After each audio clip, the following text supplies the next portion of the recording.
How does this? Yeah, is it going? Yeah. Okay.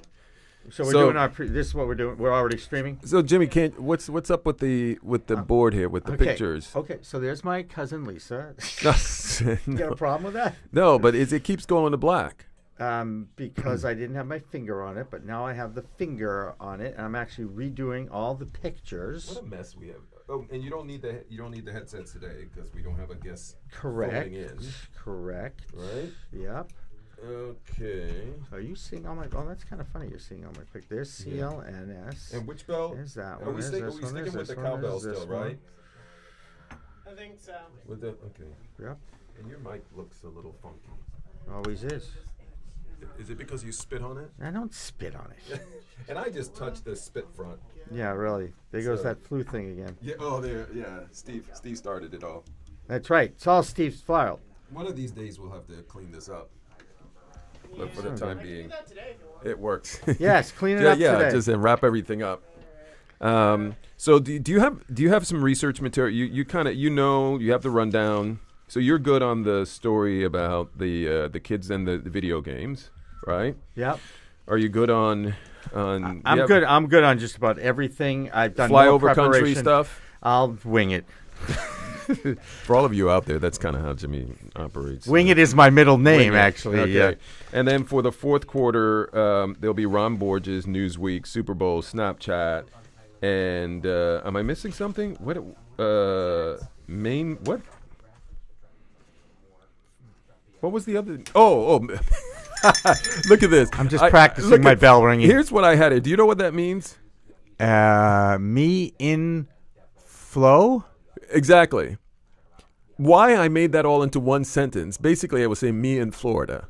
Oh, me in Florida. It's Florida. Florida. Yes. So you could that could be something we'll throw in there. Mr. Lothian goes to Florida. Exactly. So we can film talk at about 11. that. Okay, now I have all the different logos. Okay, now I'm just gonna touch my screen. So if you, by the way, there has to be a better way to having it go to sleep. I will have to make a visit to the Apple Store to ask. There has to be. Yeah, there has to be. It, I'm on well, you Do don't Not have to, Disturb, by the way. And you don't have to hold it the whole time, right? You just have to make sure you're holding it from time to periodically, time. right? Right. So it's kind of like, okay, all the time until I get to the point where I can, remember that it's, Oh my goodness! And then when it goes dark, it takes a while to reboot. It doesn't just come right back up when you. No, turn I have on. to reset it up. But again, there has to be an easy way to do that. This screen is just for visual radio purposes anyway. Yes. Since as we Didn't all we do know, a podcast on video radio. Yes, visual radio. radio. I still go back. I love that's it. how the show's going to be today. Me saying video radio, visual radio. Because as you know, I'm operating on very little sleep today. So. Well, then everybody knows now, Dan. Yes, exactly. That's how we roll. No sleep. Who needs sleep anyway, right? Sleep's overrated. No, sleep's for baby and dead people. Yeah, exactly. That's a great line. I learned that. You'll have the rest of your dead life to sleep. Oh, the other thing I tried to do is get a poster of Behind the Media that's about 11 by 24 to put it over your shoulder. Oh, so okay. you don't, because whenever they cut to you, Dan, we see you. I'm looking over your shoulder. Well, it's a little weird, okay? Yes. The other thing is, Mr. Steve, yes. I'd like to see more 3 shots. You know what I mean? 3 shots, yeah, okay. That one? Yeah. Okay. Because as I'm scrubbing through the show visually, you want to see more. Trying to capture a still frame of us actually doing the show. Okay. So quiet on the set, everybody. Okay, that means you, Alex and Larry.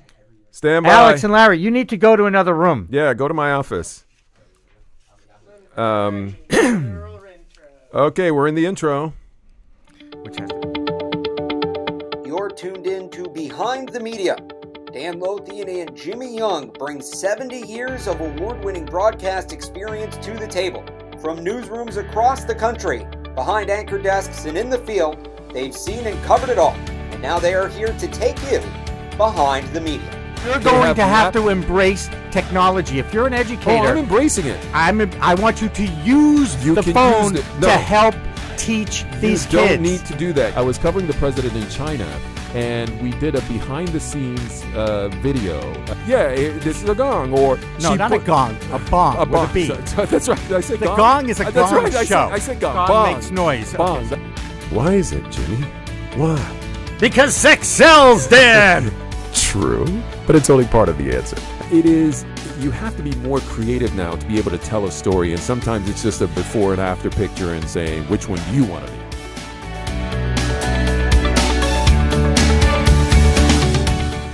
They stare into the screen like zombies, and like I'm staring right now. Young kids hooked on video games. It's a constant tug of war between parents and children, but guess who's getting the last laugh? That's our first quarter. In our second quarter, big-time national reporters, they get a lot of attention, make a good living, and get exclusive stories, but are they out of touch with the little guy? In our third quarter, something went up into space this week, and we got a break from doom and gloom. Isn't that lovely? And our fourth quarter, bites behind the media, highlights to keep you in the loop in case you were sleeping at the wheel. This week includes a big scoop on Tom Brady that was really a hoax. Yes. A hoax. Oh, darn, I almost got it that time. Oh, my goodness. This week, two media hounds butting heads, making waves, and having fun. Welcome to Behind the Media. I'm Dan Lothian. And I'm a media hound. Woof, woof, Jimmy Young. Use the hashtag Behind the Media to interact with us on Twitter, like us on Facebook, and find us on iTunes and the CLNS Media Network. This episode is brought to you by WorkZest. Get to know me. It's engaging content for the workplace. So, Jimmy, my son, as you know, spends a lot of time. How old is your son? He is 15 years old. And I have a 27-year-old son. I just want to say I that. forgot about that. Two boys. One's Right, 15, right. one's 27. Go ahead. So yeah, he spends a lot of time on the computer playing mostly racing games, as you know, because that's his passion, with kids around the country and around the world. And we're always having these conversations about, time to turn off the game, get away from the screen. It's a constant, tug of war between parents and kids. I am shocked to hear that kids and parents have tugs of war. Really? Isn't that why they're on this earth? That's to everything push is. the envelope of the Everything. parent. That's their job. From when it's time to eat, what they wear, when it's time to get up or go to sleep, everything is always a battle, especially when you get into teen years. Is this something you face? Your son's older now, moved out of the house doing his thing. And it was a lot different even, when my kid was 15, video games had just started, if you will, and we were definitely wary of how much time he would spend in front of that TV playing the games. So what did you do? What was the solution to all of that? He could not buy a video game until he was 16. Wow. We limited his access to them overall, I believe, up until age 15. Which would be really difficult to do now. Yeah. So I get that. Because kids at school are talking about, hey, let's play this game online. And so it's a constant battle there. It is. And I will say this, and I think I've told this story before. When I walked down to the basement and saw him playing games and talking to someone in Texas that with he the did little not headset. know. Yes. That scared you. That freaked Xbox, you out. It freaked me out to a point until I understood what was going on, that he was actually playing this other person that I'm looking in this video game playing is this guy in Texas, and this is Gabe, and they're playing the shoot, whatever, capture the flag with video. Capture the flag with guns and tanks. Okay, all right, I'm sorry, capture blowing the flag. stuff up, running whatever, around, running and getting a little flag. Yeah. No. So when I saw that, I said, wow. So they're live interaction on the internet. It was really the first time I saw live interaction on the internet. Right. And that led me to start thinking about video streaming and how it works and why there couldn't be an application for sports talk, entertainment talk, political talk for young people. Wait, so you're saying your son's actions, playing these games, sitting in the basement with headsets on, that inspired you? Absolutely. 100% did. And I was like, oh my God. Are you making this up for the radio? For this No, show? this is a true story. This is how Young Broadcasters of America really started. Oh, okay. Because I started thinking about, wow, we could actually turn this into an educational thing then. Right. And you could be interacting with kids all over the world, talking about things, reviewing video games, reviewing movies, and anything that gets young people to talk, Dan, is what I'm about, as you know. That's the one thing. And if you can use the media that exists, if you can use the technology that exists for positive good, as opposed to having them spending hours upon hours just staring at screens. And by the way, we could get into how old the child has to be exposed to the screen. But we'd have to bring a doctor on for that. We would bring doctors. I have a great person to bring on about parenting, as you know, and we will be getting that in the near future. So how many hours? When do you get to pull the plug? What's acceptable? What's not? And the interesting thing, I know you have a great story here. I am thrilled to hear that young people, are taking a passion and turning it into a vocation. Right, and I think that is the part that did not happen before. No, we were scared. I'm still scared. Well, I still maintain, despite all those studies, that violence is being fed by these video games, that they can't tell the difference between reality and what they're seeing. Right. Even though I know that there have been lots of studies that debunk that theory, I don't care. Right, but it's my opinion. You can say whatever you want. I can say whatever I want. After all, it is the media 2018. We don't have to back anything up. It's all fake anyway, right? It's all fake anyway. No, but I think what's interesting, what's different from the time that you were raising your son to the time now, when even actually, younger than my son is. Yes. The industry has exploded. It's gone in a direction that I don't know anyone expected. So it's moved from just, kids sitting around in basements talking to each other and having fun and parents being annoyed by it all to this is an industry, a potentially billion-dollar industry, it's already or a billion-dollar, multi-billion-dollar industry that people can, these kids can grow up. The good ones. Now that we have to, not everybody can do it, just as in any kind of sporting event, whether it's your kid's good at basketball or football or whatever it may be, it doesn't mean they're going to get into that 1% or less than 1% that makes it into the pros.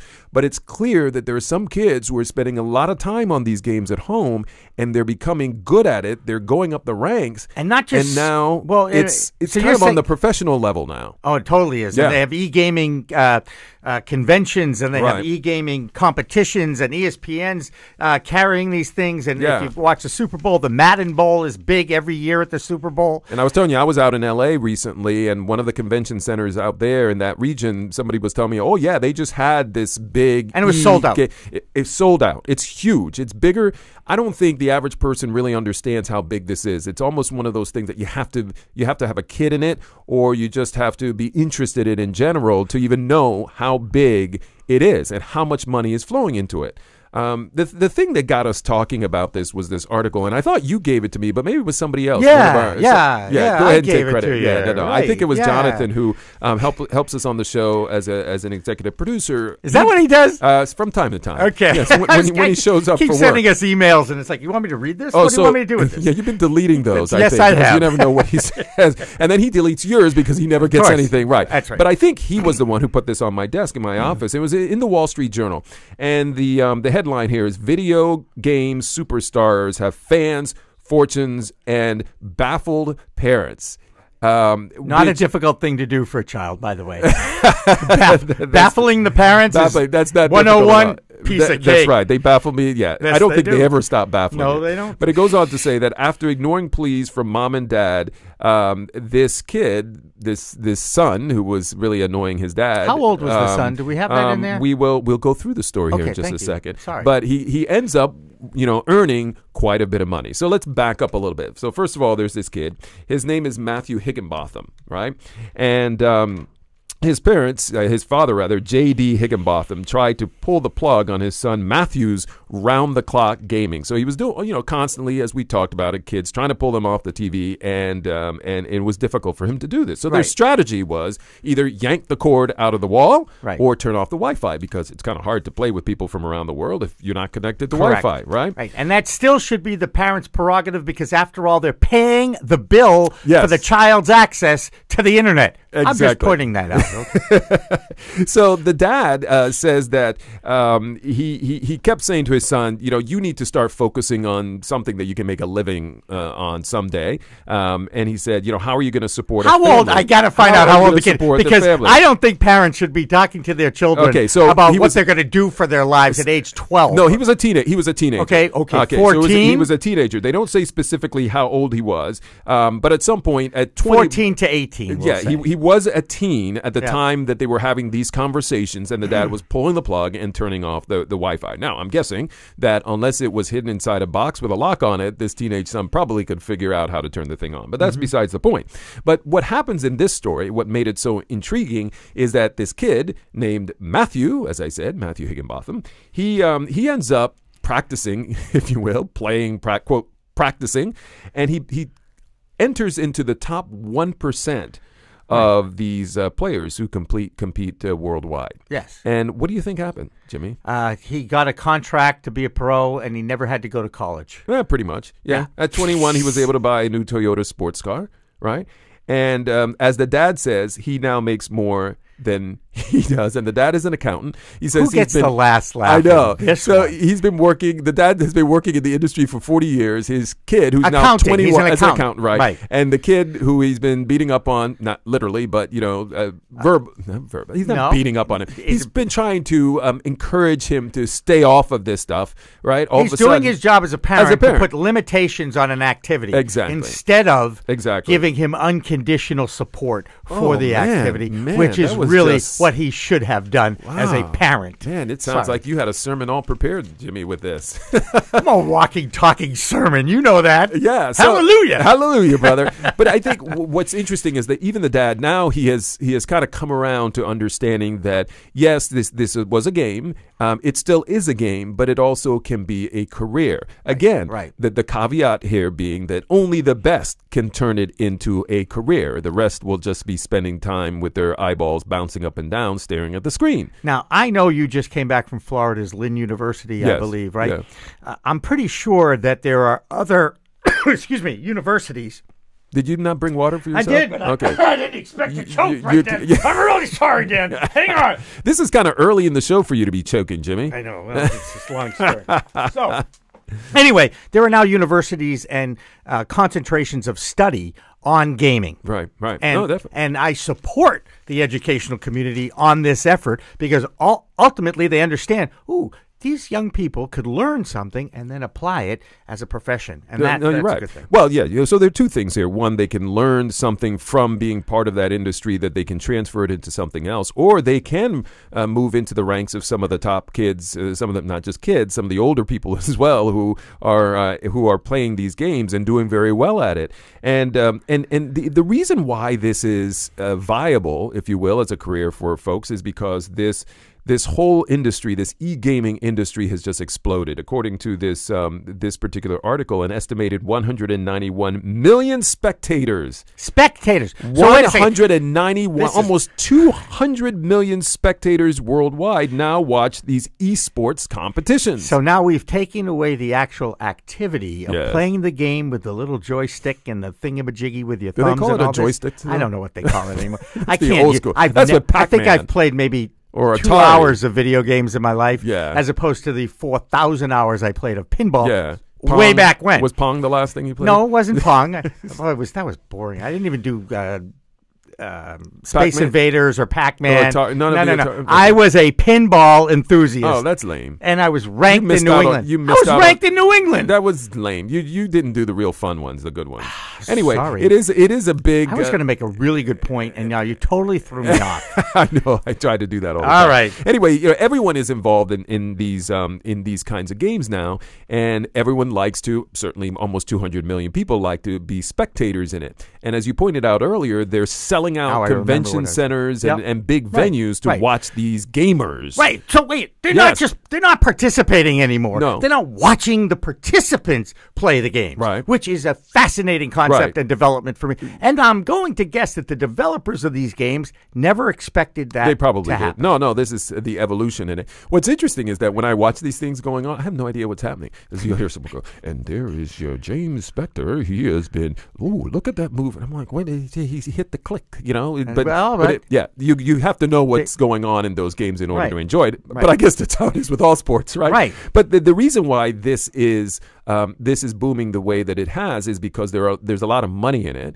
There are a lot of advertisers. So revenue from corporate sponsorships, media rights, ticket sales, and other sources is on track to top $1 billion by 2019. So that's the revenue from those things. Now, it's I think that's a conservative. Right. I mean, there's billions of dollars in terms of the sales of the games and the platforms and that kind of thing. You're just talking about the e-gaming competitions. Right, exactly. We're talking about the revenue from those competitions is expected to exceed $1 billion by 2019. And that's according to video game industry tracker Newzo BV. Newzo BV. I think it is an interesting thing to see how every time new technology comes along, someone is sitting around saying, okay, this can be more than a game. We can turn this into a money-making venture. And it's because the eyeballs are following. Right. Where eyeballs are, advertisers will follow. Exactly. And these are eyeballs that are literally looking at a screen all day long, both those who are playing it and those who are spectators. You are sitting there watching someone look at a screen and make it through various stages of something, unlock various things, or sort of watch as they all fall, and the 2 or 3 champions, and some of them, what's interesting, I read an article about this where it's not just male, although it's male dominated, but some of the top gamers out there are females as well, and they're rock stars. They are rock stars. I mean, they go and do signings. They have big followings on social media. So it is something. It's not just a game anymore. Oh, I like that. It's not. No, it's not. It's an industry. More than just a game. It's a big industry, and it's here to stay. It's here to stay. Okay. By the way, did you tell people how they could get this thing? Get the game? Yeah, no, clsmedia.com. Well, you're not listening to the... Well, I was waiting for hoax, and I missed my cue. You missed the cue, yes, Jimmy. Okay. Yes. How do you get this, Dan? What is this, and how do you get it? We said it, but you obviously weren't paying attention because, if you like the show, I'll say it again. Share it, subscribe to it on iTunes. Keep listening to Behind the Media. Okay, our second corner. And you can get it at CLNS Media. Yes, I already said that. .com. Yeah, I already said that. And you can also get it on Twitter at CLNS Media. Yes, exactly. But to interact with us, use the hashtag Behind the Media, and you can interact with us on Twitter. And on Fridays, we still stream it live on the Little Park Media Facebook page. Right, which they're watching right now. Which is live now, and that is what we do on Fridays. And then we excerpt. We actually take the best of this conversation we have every hour, every Friday for about an hour, and that turns into our weekly podcast called "Hey, well done, Behind the Media" with Dan Lothian. I thought I said that I was the one who didn't have sleep. I think Jimmy did. Okay, are big time reporters and other media types out of touch with the little guy? Some people think so. That's the reason so many got the election wrong, some would say, right? Because they weren't paying attention to what working class folks in what often is referred to as flyover country are doing. Those people in middle America somewhere working very hard and being, as critics would say, ignored by the national media. This is what I wanted to ask you, the definition of what is the little person. Right. Well, is it people under 5'4"? Pretty much, yes. Okay. No. And little person is just sort of this brand for people who are hardworking Americans who have, are still struggling to pay the bills, even though, 2 household incomes, they're going out every day working very hard. So that's usually what's referred to as, sort of the little guy or the hardworking Americans. Anyway, is this, I'm wondering, Jimmy, you think this is a real problem here, or is this just more of beating up on the media? Actually, well, first of all, the media is being targeted for all things that are wrong in the world. Yes, and why not? It's an easy target. Why? Because you look on the list of the most hated professions, we're right there with used car salesmen, lawyers, and lobbyists. I was hoping the lawyers made the list. Okay, right. No disrespect to my brother. Right. Anyway, so so the question being, do you think this is just more pile-on to Dan, the we media? have talked about this at length. There are the haves and the have-nots now in this world, and the gap is getting bigger and bigger. And I think the media feeds into it because the media is just reflecting what's going on around us, right, and telling those stories. But is it true? And this is the argument that some would have is that reporters, when they get to the national level, some of the big name people, I wouldn't know about that. When you look at their resumes, when you look at their bios, if you will, what you find is a lot of them went to Ivy League schools. A lot of them come from middle class families. A lot of them currently live in the suburbs somewhere or in Manhattan in very wealthy. Is there a middle class? Is there a middle class in America right now? Well, yeah, there is a middle class, but I think that the question then is, because of the types of the background of a lot of these reporters, and so let's say someone didn't even come from that background, but now they've made it to that level, those are their friends. So whether they had that background, now they are associating with the people who do have that background. Does that then impact the way that they can relate to the average American? Can they really relate to the middle class? Can they relate to the issues that are important to them? When they hear, I've heard this time and again when one of these hosts on air will be saying something like, well, why can't that family just pay for something like that? Or why can't they, what, you mean they don't make $100,000? They have this weird way of thinking, or they're complaining about not being able to make it on $100,000. There's a disconnect sometimes between these high-profile media types and people who are sitting there watching them. And that's feeding, I think, sometimes some of the hate, the anger. And the jaded reporting we're seeing, Dan? Because of it too? Yeah, so that's what some people are saying. Right. So you miss a lot of things, first of all, as in you didn't see the election, the Trump victory coming because you didn't really have your finger on the pulse of what people out there were really feeling, right?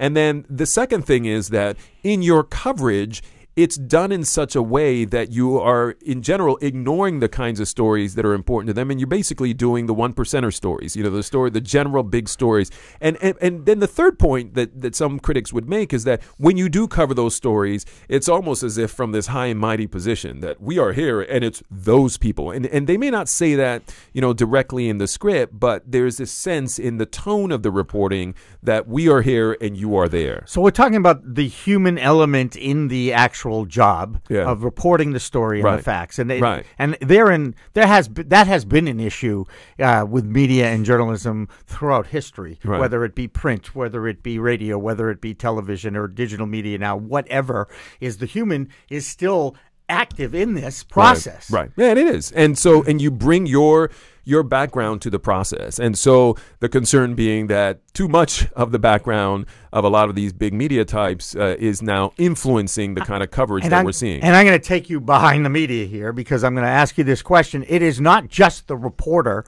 Okay, it is the meeting that precedes the reporter's day. It's the producer. It's the producer and the director, the news directors who are executive producers who are making the decisions about this is a story for us to cover today. I'm so glad you pointed that out because people at home typically will think, oh, yeah, it's the person on air and all of the responsibility for everything that happens is the person on air. But really, a lot of the power for what ends up on television or in the papers or online lies with the editor, the people who are sitting around and deciding what kinds of stories they're going to cover. And while you may cover stories in a balanced way, I think a big issue is what stories do you choose to cover?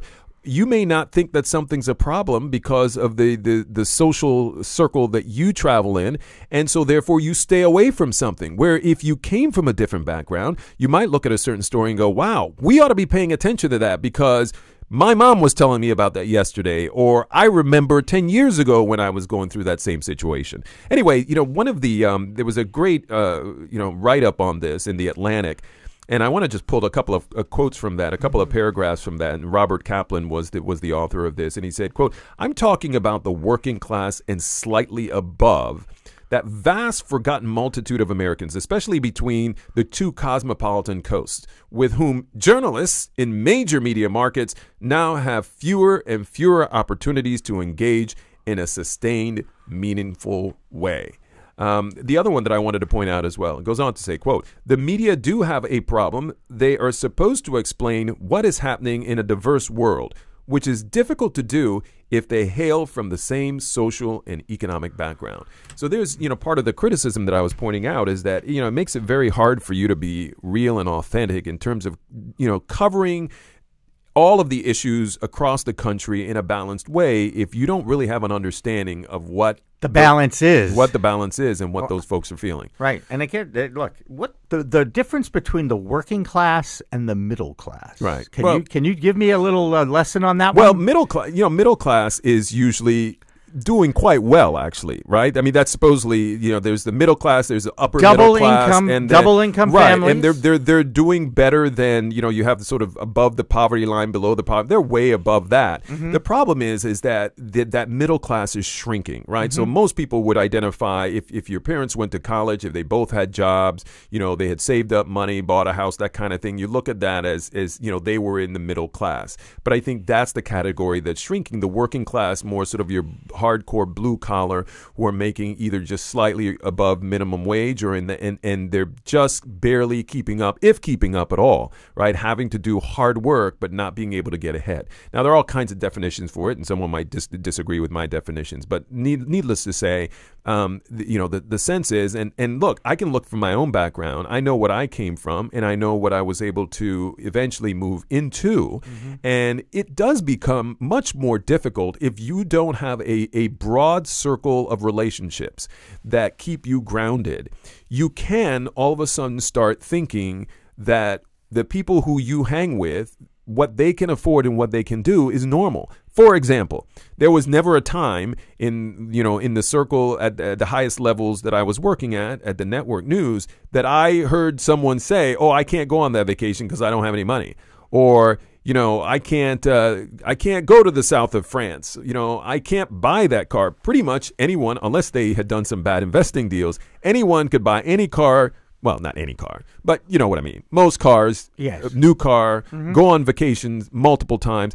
If somebody had a wedding in another country, it was not unheard of for everybody to hop on a plane and fly over there. Those are the kinds of things that all of a sudden you think, well, everybody can do that. But you know what? Everybody can't do that. No, in fact, I think most people can't. Most people can't do that. The have-nots are outweighing the haves. Exactly. They are. And so the issue then is, even if you come from a privileged background, or certainly one that potentially could put you out of touch with the average person, then you need to go out of your way and broaden your circle of relationships so that on a daily or certainly on a regular basis, you are having a face-to-face. You are reaching out and touching someone so that it gives you a better understanding of the world that you're covering. I think that's a good point, and I think we should see more about, it's so funny how we give licenses out for driving, for marriage, but we don't license the parents. We don't license the journalists. Yeah. We just accept that role and try to do the best you can with it. I don't know. So you're saying we should have a license? I think we should. I'm going to be a reporter. Yep. I need my journal license. You know what? And can you get that? How do you get that? What you age? have to get hired. What basically, age when you make it as a journalist, is when you get a job to be a professional. You used to have to take a writing test when you were trying to get a job. I don't think they do that anymore. Who knows how to write anymore? Well, that's true. So maybe when you go and take this national writing test, you get your card, which is the journal license, right? There's something to be said. I know that's more regulations and more process, but hey, we're out of day-to-day reporting. Regulate them. Right. There you go. That's right. We don't care. It's not going to impact us. That's right. We're done with that. That's right. If you love the show, share it. Subscribe to us on iTunes and keep listening to Behind the Media. Okay, it's halftime. See, you didn't even tell me that was the cue. I can't believe, though, you missed the first one. I know, but it's the second. You wrote it down. No, third week. Third week. Yes, you wrote it down. Oh, you keeping score? Yes, I am. You wrote it down, and somehow you missed it as well. Hugh Bell hoax. It's right there. Goodness. And I needed it twice. Anyway, this show brought to you by WorkSess. Get to know me. It's creating engaging content in the workplace. Jimmy, what would you like to tell our listeners and viewers out there about becoming a sponsor on our show Behind the Media? Well, what's great about this is it's our opinions. We're building the audience. The CLNS Media Group is delivering millions of users every month and are starting to distribute this. And we're starting to see a little peak in our subscribers. And we want to keep going with that, because the bigger the peak, the easier it will be for a sponsor to come in and reach out to the intelligent, good-looking, successful people who tune into this. Absolutely, who tune into this program every week because they are Well, they have no lives. No, I'm only kidding. I'm only kidding. Because they want to find out what's going on behind the media. And it's entertaining and somewhat informative. Yes. And we do think that the two of us have been around the block a few times in the media that we have something. Actually, we've been around so much, we're kind of dizzy right That's now. right. Yes. We think we have something good to say. That's right. Okay. So if you would like to be a sponsor of our show, if anything you would like to do, reach out to us. info@littlepartmedia.com. That's info@littlepartmedia.com. Okay, we're back. It's a pregnant pause. I know. So something went up into space this week, and we got a little break from the doom and gloom. Do you know what went up into space, Jimmy? Yeah, I do. A big rocket. And it had a Tesla in it, I think. Yeah, it was a big rocket tugging along a Tesla. And no, wait, was the Tesla inside the rocket, or was there like a tether and the car's floating through space now? Yeah, it went up, and it was bungee cord, I think it was, that was hauling it up into space. It was SpaceX, which, of course, that's Elon Musk's company. He's been doing all kinds of, always flinging things up into space, but he has this big dream of one day sending millions of people up to a colony on Mars. And so, by the way, I totally buy into this. Right. Oh, you do? I've been a science fiction kid since I was old enough to read, and I've always loved the space program. I can read. Okay. I can read aloud, too. Wow. Very nice. I can. I've made a living at it for a while. Anyway. The truck is big and red. Okay, go ahead. Wait, I thought the dog was big and red. No, Wasn't that Clifford or somebody like that? Oh, Clifford the red dog. Yeah, I remember that. But the fire truck is red. No, but I remember watching NASA grow. I remember when sending a rocket up into space was so cool that the world would stop, tune into it, watch it go up. And it became, now you go through the space shuttle world, and needless to say, we've had a few tragedies along the way and here. They stopped that program. And they stopped that program, but now it's private enterprises. It became, it was like Apollo 13 is a great story. If you ever seen the movie or read the book, by that time it was like, oh, we're going up in space again. Nobody cares until they almost died up there, and we had to get them back. Well, I think one of the things, and I was glad that during our pre-meeting that you pointed out that the whole space race, obviously it was a chance for the U.S. to sort of flex its power muscles on the global stage, but certainly against the Soviet Union and others. But more importantly, it was a way to unite the country. Like everyone could took pride in it. Yeah, they took pride in the whole space race, right? It was a patriotic moment for everyone to kind of rally behind. Right. It also was an opportunity to kind of showcase the science that you were able to deliver in your nation, right, and push the envelope, right? Because that's what a lot of humans have to do. And that's right. And you know that there's a problem with science and technology and education and math in the United States. STEM program is out there now, right. But I wonder, if you think about it, maybe one of the reasons is we don't have a galvanizing science project to rally behind. Well, now we do, and Elon Musk is always throwing it out there. So why are we talking about it on this show when this is a show about the media? Yeah. The reason we're doing it is because we have had, over the last several months, some of the darkest, gloomiest headlines that just you wake up and it's just constantly eating away at you in a negative way. News avoidance. That's the best way. Just bury your head in the sand. Right. You wake up and you find out that the government's shutting down or has shut down. Wait. This week, or was that the first time or the second time? Yeah, second. Oh, I can't keep track. Always some shut down. It's lawmakers yelling at each other. It's lawmakers yelling at the media saying that they're fake. It's North Korea, doing some practice missile that it wants to take out the United States. It's people dying of false alarms in Hawaii. False alarms in Hawaii. You wake up and you find out that yet another person has died during what has been a very difficult flu season. Fires out west. There were a number of fires out there. People lost their homes bleeds, as well. It leads. Exactly. Dan, come on. Sexual harassment. Another big one that has been going on now for quite a Dan. while. Right. But those are the headlines that we've been waking up to. They're designed to grab your attention so that when you go to work, you can talk about it around the bubbler. Right, exactly. But it is it is. They're not can made be up. depressing. They're not made up, but it is. This is the reality of the world that we live in. That these are the kinds of headlines that aren't just one-off headlines, but every morning when you get up, it's like next thing. It's like the dryer is stuck on negative news and keeps recycling, or is that washer?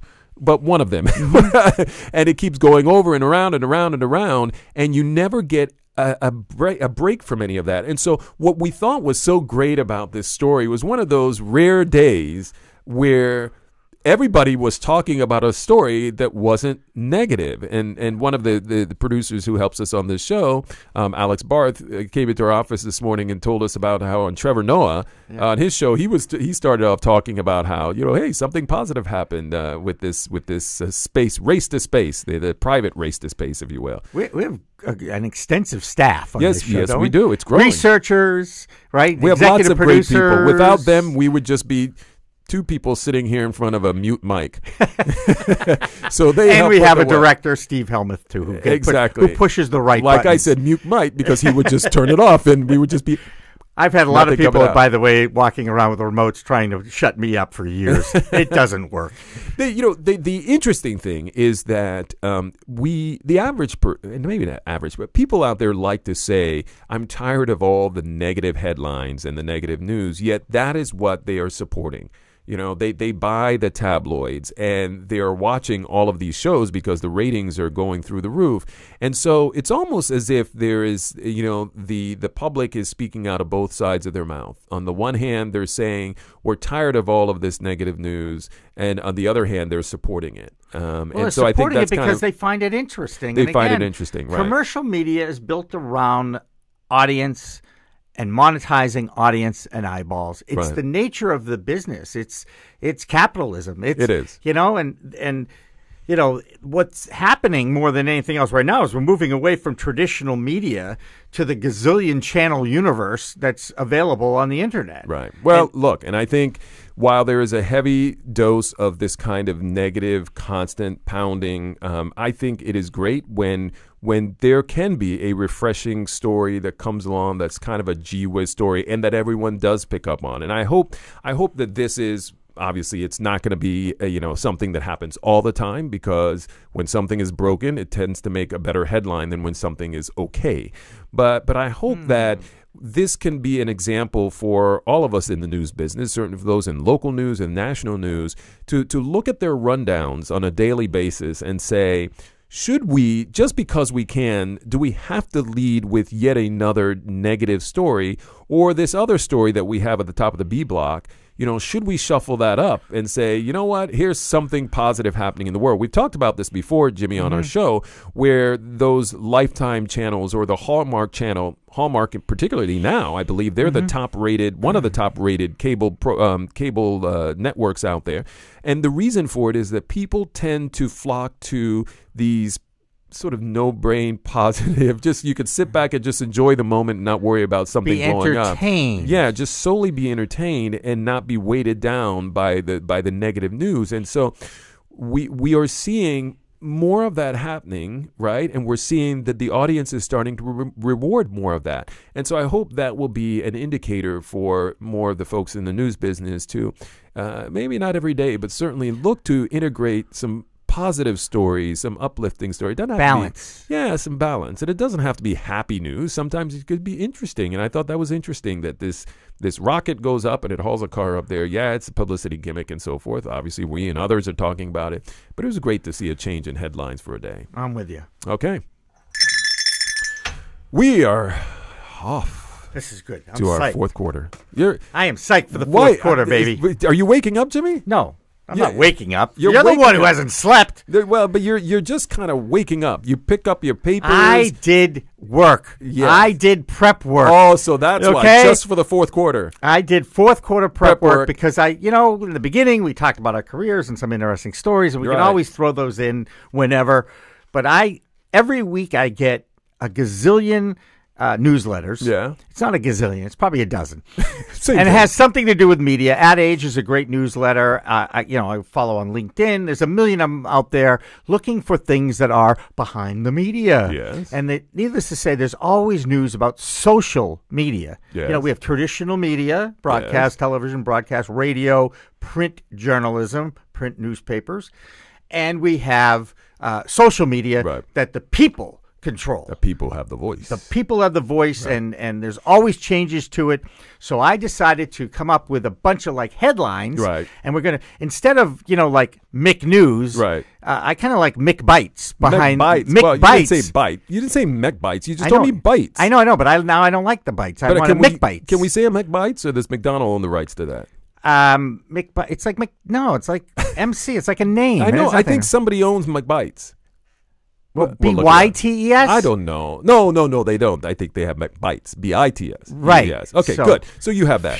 Yes. Oh, so those these copyright laws. These are Oh, McBites my behind the goodness. media. So these are highlights to keep you Right. in the loop in case you were sleeping at the wheel. Did you know Did you know? What's the first one, Jimmy? there was a football game last Sunday? Oh, really? I know a lot of people around the New England area want to forget that. Yes, something happened, but we won't go into the But whole we want to deconstructing of how salute they the lost. Philadelphia Eagles because Yes. they did win. Oh, by the way, I predicted that they would win. Yeah, you For did. the Big record, deal. I was right. Yeah, but that doesn't mean anything to me. Okay, but Because you got lucky. I was right. That's all I'd You like to say. The Eagles should not have won, but we could get into that Doesn't really matter. another time. I was right. Did you know? Did you know? Viewership was down 9 to 11% according to Nielsen. It was the lowest rated Super Bowl in 8 years. Still, 103 million people watched, and it was the 10th largest audience ever in TV history. That's sort of a weird. Isn't that weird? Yeah, it's like it was, but it wasn't, but it was. Well, once again, that's Nielsen. Yes. I don't like Nielsen. You don't like Never it? have. Yes. Okay, because they don't calculate the people watching at bars, restaurants, and at parties at people's homes. Right.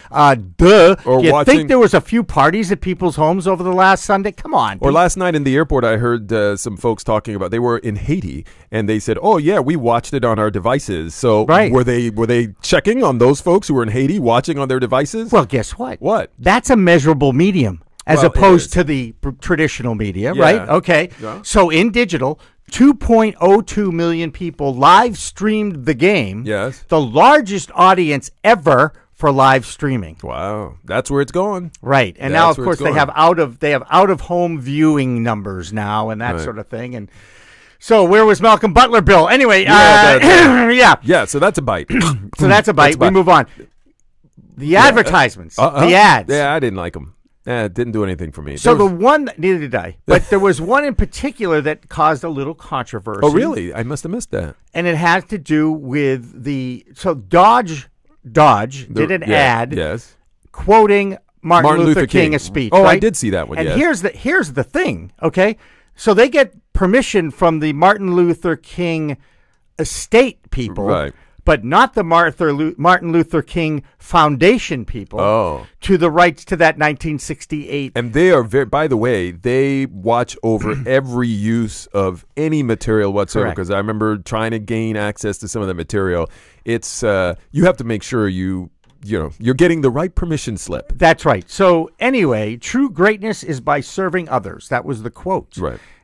What does a Dodge Ram truck have to do with that? Will you please explain that one to me? Yeah, because you can go around, you can help someone clean out their garage with your truck. You That's can a help them stretch. take their clippings I thought the somewhere. whole thing was a stretch, No? and they screwed it up. All right. Well, okay. According to Listen First Media, Yeah. the winner, because they always say, one of the top 10 commercials was the Lexus commercial with the Marvel's Black Panther movie engaged, and it was the most. They had the didn't- most action over 48 hours on social media. Didn't even after see the that game. one. Yeah, I don't know. I must have gone to the bathroom. Cars driving, Black Panther jumps on it, goes through. Missed it. Missed it. I It's must pretty have cool. gone to the bathroom. It's pretty cool. I love anything. Or I was bored with the anything game. having to do with Marvel Comics. Or I was grabbing some food. So they did things. All right, now the biggest story Yes. in social media this week: Was? Snapchat. Yes. Snapchat Snapchat went chat. off the charts on the stock exchange. Why? Why? Because in the fourth quarter, they exceeded their revenue expectations by $30 million. The stock soared 20% in one day. Wow. In their fourth quarter or our fourth quarter? Snapchat's fourth quarter. Isn't that something? And that Yes. happened in our fourth quarter. And they have, that's right. Oh, I just got that. Okay. Anyway, Snapchat ads revenues have actually doubled year to year. But sure enough, I'm talking to a few young millennials who use Snapchat all the time. Yes. Snapchat changed their app this week, and guess what? These regular users of it hate the changes. Wow. So if you decide to invest in Snapchat stock, remember, it's going to go up and down every quarter. Yeah, that's kind of how stocks do. They go up and down. That's so what happens. one of the things I'd like to talk about in the fourth quarter, I was down in Florida. Tell me, go ahead. Tell me that story. Then I want to get back to Snapchat because there is a differentiator. Oh, go ahead, do your differentiator, and then we can leave Snapchat Did you know behind. that Snapchat has a little pixel of code in their application that gives more information about the users to advertisers? So, in other words, it allows you more spying that's what advertisers want. They want to know the demographics, who's using, who's watching, who they are, how they are, what they're doing, so that they can then create ad campaigns to reach them more. Right. It's the nature of the industry, right? Correct. The more micro you can get on finding out everything that there is about your audience, the better it is in terms of delivery, tailoring whatever your marketing is to that audience. And so that's the way the industry is going. And these are real numbers. Again, not like your Nielsen things that you hate, but these are real numbers, real data that you're getting real time. Because it's a measurable medium. Yes, it as is. opposed to how television and radio for years has been reported and measured through Nielsen. That's okay, right. That's my now, big we talked Tell about me about earlier your in the Florida show, trip. I went down to Florida. Where? Lynn University had a chance to be part of a program with I think over 600 or so people were in the auditorium. Then later I met with some journalism students there. Had a really good time. Having a conversation about media and where it's going, where it's been, where my career, how it started, and some of the things that I was able to encounter along the way. And one of my takeaways from it was that there's still a passion when you go to universities across the country and you meet with these journalism students. I still see it in their eyes.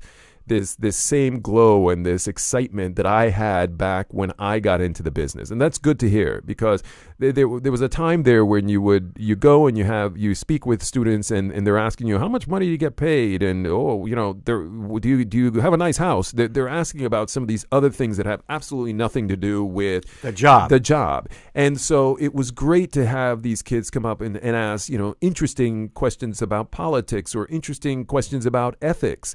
And talk about their dreams and aspirations. I even brought your name up, Jimmy, at some point. Did you get booed? Did people boo it? Well, they after they Googled it, they booed. Did they boo it, or did they go, who? Jimmy, who? Down in Florida, your name hasn't gotten down there yet, Thank but goodness. it has now. But there was a young man sitting next to me during the roundtable kind of thing that I had with the journalism students afterwards, and I asked him what he wanted to do, and he goes, I want to be a sports reporter. And he was almost apologizing. He goes, I'm not in news, but sports is what I'm at. And I said, hey, no. I've been apologizing my whole life. I said, I work with Jimmy Young. And I told him about how there are all these opportunities beyond just being the sportscaster on the local newscast or writing for a newspaper. There are all these opportunities to be able to build your skills and expand your role in that business online.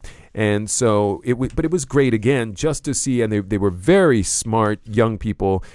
So when you come away from that, you well, not only because of the warm weather, by the way, it was about 81 degrees, so you come away with the glow of the sunshine and the warm weather, but you do come back as well with the glow of this reality and this sense, again, that kids still love this business, and that the future is still in good hands when it comes to journalism. You know this. You've talked to people. I'm sure you said you have to marry the job. You do. It is your partner in your life for as long as you choose to have it be your partner. Yeah. And you're going to give up your holidays. You're going to give up your vacations. You're going to make sacrifices for your career in order to serve the public with information and facts. And I preach this. It's one of the first things I tell people in my little classroom. Preach it, brother. Reverend Jimmy.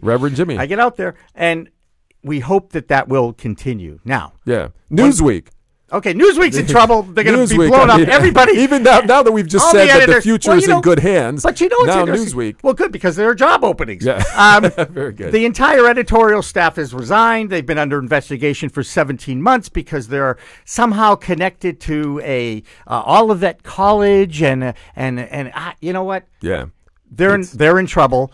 they should just blow themselves up and go away. Yeah, I feel bad I because think that's it's a lot sad. of Yeah. jobs. It's sad. I love Newsweek. I was a subscriber for many, many years. At least the family was.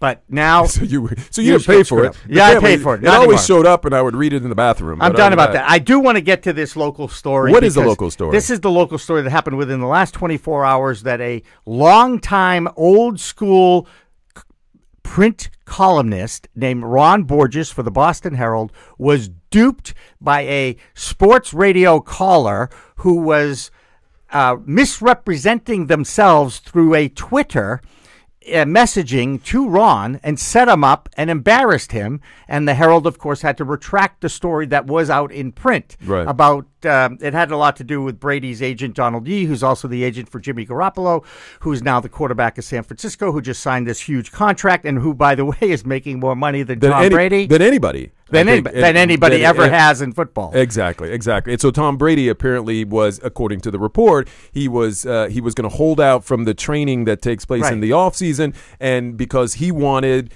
Garoppolo kind of money. This is false fake news. Right. You know, misinformation. Now, Jimmy, the guy got conned. Right. What's interesting, Jimmy, is that you didn't look at me and say, "How did you know all that?" No, I knew how you knew it. You listened to me when you walked in? No, actually, no. Oh, okay. Tell me how. So because I was in Florida, yes, and my flight was delayed, which I did not talk about with the public, but yes. I told you about, yeah. and I didn't get in until 1 a.m. in the morning. Yep. As I was driving home, that story was blowing up, and the overnight guy on the local sports station was beating this thing that it's like, oh, what does this mean? And the whole thinking, the reason why everyone was sort of buying into this is because it played into the whole narrative that we've been hearing in the news media about dysfunction in Foxborough. Exactly. And Tom Brady isn't happy, and because of Malcolm Butler not being played, and so all of a sudden it's like, well, that does make sense. If he is unhappy, if it really is true, all these things we've been reading about, then it makes sense that now the last nail is the fact that Jimmy Garoppolo signed this big thing, and it's like, fine, I've had it. So it made sense. It was the timing was great. A perfect storm for the a hoax. Yes, it was. And Ron Borges got it. He got hooked. He got hooked, he line and got sinker. embarrassed, and I feel bad. But as a journalist, Dan, and you know this, you're going to take the word of an agent on a tweet? No, you can't. You cannot take, because you have to. There have been times when I've seen things that came through from people I know that just didn't feel right. And then I would email them. This happened to me actually a few months ago, and I sent an email to them, and they said, no, I didn't send you anything. And I realized that they had been hacked. By the way, that happens in email a lot. A lot of your accounts get hacked a lot. Exactly. That's not my email. I got hacked. Please don't respond to it. All that stuff. Guess what? Same thing happened in Twitter world and in traditional media. But I always try to circle around to some other means rather than accepting whatever I'm getting on social media from a friend or a contact, because you just never know who really is on the other end. And you know what? Maybe just pick up, if it's really sensitive, where you're going to be breaking a big story and you know everybody's going to run with it, maybe you can pick up the phone and call that person and say, by the way, just wanted to double check again and say, this is what you said. And just go to the horse to get it from his mouth. Will you please? Yes, That's what you really need to do. And they don't do that. And nobody does it anymore. If he had done that. And it's the rush to get it done, not to get it done right. Exactly. And it's a shame. Now I'm going to go behind the media here. Yes. This was a caller and a follower of the Kirk and Callahan #1 morning radio show in Boston here in sports radio. Kirk is a shock jock and has a dedicated following. And earlier, Ron Borges had taken some shots at Kirk Minahan. So this was, in fact, a media-feuded revenge tactic, if you will. I don't know if Mr. Minahan actually told Nick, the sports radio caller, to do this or not. I don't know the conspiracy. After all, the movie I, Tonya just came out a few weeks ago, so we don't know how much is really behind this thing. Right. But it happened, and Minahan loved that it happened. Right. He was gloating over the fact that Ron Borges got embarrassed. Yes. They love that stuff. They eat that stuff up. That's what I don't like about sports radio, is like they knock each other. Not just, by the way, they knock their own comrades, people they work with. It's all for ratings, Jimmy. It is all for ratings. You know what? I'm old. Yeah. It's pretty obvious. They don't want me to listen Yeah, anymore yeah. because it's stupid. Yeah, somebody's You know? listening. It's They're stupid. getting big ratings. Talk about the sociology of sport. They Talk don't about even- why there aren't more Jimmy, women in management they don't positions care. Don't care in about businesses. it. Don't care. We've talked about it. It's Shock Jock time on Sports Radio. I'm Okay, done. it's been a great show. We hope you enjoyed it because you know what? We enjoyed it. And It's if always we didn't fun. enjoy it, we wouldn't be doing it. That's right. It's always fun sitting here across the mic from you, Jimmy. And vice versa. And I'm good really job. glad you're in the host chair permanently now. Well, I hope you have a nice weekend. I hope Thank all you, of our folks out there who are listening and watching the show will have a great weekend as well. By the way, you can use the hashtag Behind the Media to interact with us on Twitter. You can like us on Facebook and find us on iTunes and the CLNS Media Network. You can find that at clnsmedia.com. And we'd like to thank some of the folks who help us put this show on. Alex Barth, who helps us to produce and social media and all that stuff. The person who's switching the cameras and setting everything up for our show each Friday is Steve Helmuth. Jonathan Sloan, as we talked about earlier, sometimes will bug us with story ideas. That's his position. That's it. He's Bugging the us. bugger. Bugger. He's the Yeah. show bugger. Bugger. That's a British thing, right? Is it? I It don't might be know. a bad word. It probably is. I think it is. Oh, wow. Jimmy, we might have to bleep that out. No, we won't. No, we won't. That's right, because we're online. We That's can it. do whatever we want. Almost. Okay. Thanks a lot. We'll see you next week. Bye-bye. All right.